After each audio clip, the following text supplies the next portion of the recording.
In Washington, D.C. in the early 2000s, the hot gym to go to was Sports Club LA in the Ritz. You'd see Michael Wilbon there most nights.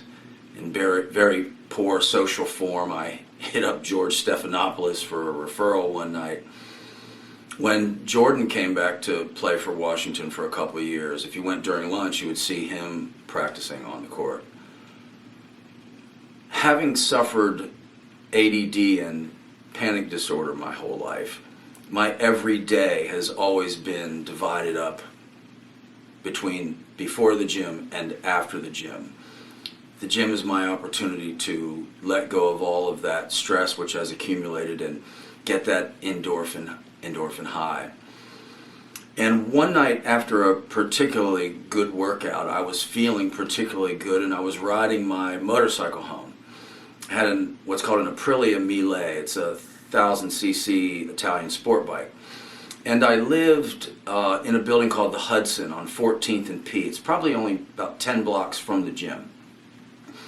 I was on P Street, just a few blocks from my apartment, as I watched the light on 16th Street turn yellow. Now, I should have slowed down and stopped, but that's not what you buy a 1,000cc Italian sport bike for. So I dropped it a couple of gears, hit the throttle, popped the clutch, and zoomed through the intersection. There was a white Honda Civic in front of me, and had she continued straight, everything would have been cool, but she decided to take a U-turn. When she pulled this three-point U-turn in the middle of P Street, I knew there's a decent chance you're going to hit her. So I went heavy on the brakes, especially the front brake. The front brake is the primary to slow any automobile down. It's certainly a motorcycle, as all your weight lurches forward. When I hit the front brake, however, I recognized that I was on the subway steam grates and the front wheel started to slide. And I was going to dump the bike if I stayed on the front brake. So I abandoned that and knew in that moment I was going to hit her. So the question then was how? How am I going to hit her? I had two choices. Either A, just hit her head on and I'm going to fly over the car or through her window. Or B, I can try to slide the bike into her car and hit her sideways and the bike will hit and pop up. Now, I rode a motocross bike when I was a kid, and that's how you would stop a motocross bike, so I was familiar with how to do it. So I slid the bike into her car. My rear tire hit the front of her rear tire.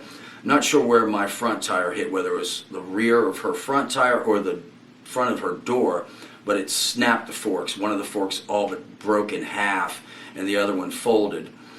And when I hit, the bike popped up, as I said, and I slammed into the side of her car. My helmet hit the curtain above her window, and my torso hit the window as my hips and legs hit the door. It so crushed the top of my thigh or the hip where those connect that it tore the muscle in half. And there's still a big bump on my thigh where the muscle, reconnected. Amazingly, I stood after it hit, but as soon as I did, I felt as though I was going to pass out. This kid ran out into the street and asked me if I was okay, and I said to him, I yelled, tell my son I love him. Because I thought there was a good chance I was going to pass out and not regain consciousness. And then I told the kid to call 911, which he did. I remembered this story because I heard an EMT on TV on a series say when he brought someone into the ER, motorcycle versus car, as a way of describing to the folks in the ER what they were now facing. I remember this story when I heard that because that's what the EMT said that evening when they brought me into Washington Hospital Center. Motorcycle versus car. They said it a number of times.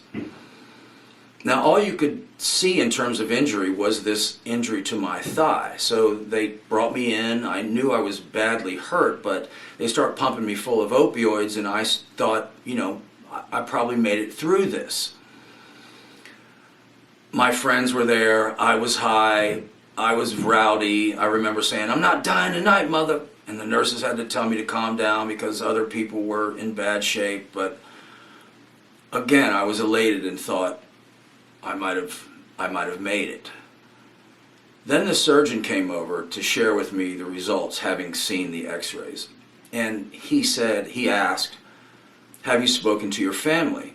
And I said, "Yeah, I spoke to my mom. She's in North Carolina. She's going to leave tomorrow morning."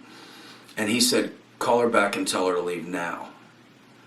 And I said, "Well, that's ominous. What's going on?" And he said, "You're bleeding pretty heavily from 4 different organs." And I asked, "Well, what are we going to do?"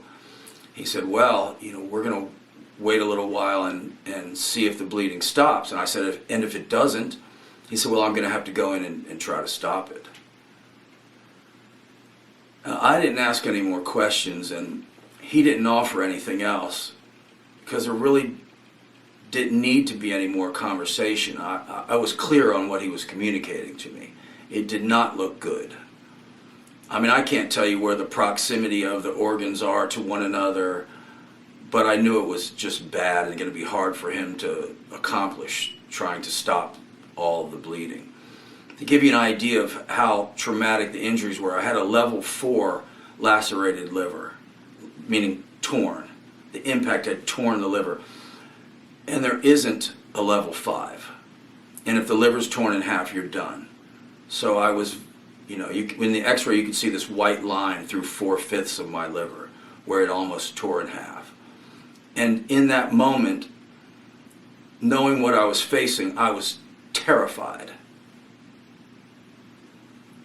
I mentioned that I've suffered panic disorder my whole life, and I went through a particularly difficult 2 years where maybe 2 or 3 times a week I would have full-on panic attacks. And I can say without fear of hyperbole that those 2 years, that period of time, was far worse than what I experienced in that accident. It sounds insane that you would be as afraid of nothing as you are of death. But when you're terrified, when you are that scared and the floodgates are all the way open, you can't be any more afraid. Sometimes fear is like a light on a dimmer, and there are differing degrees of it. But when you have a panic attack, it's like a light on a light switch. It's just full on. Now, I consider myself lucky in that, having worked in the, human psychology, human behavior field for so long, I have tools to deal with this fear. And that's what I want to share. Because although I don't think we often recognize it, fear is a regular part of our lives. It's not always terror, certainly. It's not always such that we would define it as fear. We call differing manifestations and degrees of fear anxiety, or even simply stress. But what are these things but just that, differing degrees and manifestations of fear? And when I stood up from the motorcycle accident, after I told this kid to tell my son I loved him and ask him to call 911, after I recognized there's a decent chance you're going to pass out and not ever regain consciousness, the next thought that I had was, this is not a bad way to die. Because I have spent so much time thinking about the fear that I'll fear when I know that's coming. We say there's nothing to fear but fear itself, but fear is a monster. And one of my greatest is what I'll experience if I know that the end is coming before the end comes. And in that moment, I knew there was so much chaos, so many endorphins, that I wasn't in that fearful state in that moment. And I thought, this would be better than that. during the 2 years when I suffered these regular panic attacks, I attempted then to get out in front of the fear in a different way, but in such a fashion that I wouldn't be victim to the fear.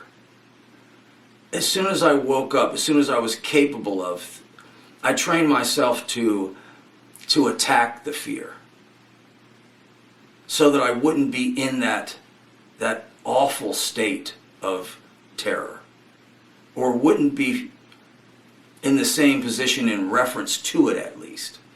You know, we think of the fight or flight response as one thing. And initially, when you're challenged, it is. You know, the front brain shuts down and the amygdala fires up so that you're at the ready. And all this electricity and all these chemicals go out so that you're ready to fight. But whether you decide then to flee or fight, that's a very different experience. As I understand it, very different neurobiological systems are at work. You know, often when we face stressors, anxieties, fears, it's natural to want to move away, to retreat, to flee. But that's an awful place to be. I mean, not only does it not prepare you to take on whatever it is you're facing, but it's just a nasty state to be in. But when you fight, whatever it is, it not only puts you in a better position to take on the challenge, it's just a far better state to be in. If I've learned anything studying and treating and dealing with fear these many years, and its, you know, continuum of manifestations from stress to anxiety to fear to terror, all its iterations. If I've learned anything, it's that you're so much better off facing down that monster, saying to it, whatever the outcome, I'm going to fight. As I say, it's not just to give you a better shot at a win. It's to give you a better experience of life. Whatever it is that's coming at you, it's natural for us to want to turn away. But my advice is, you know, turn into it, look right at it, and take it on. Win or lose, better to go down fighting. That's for sure.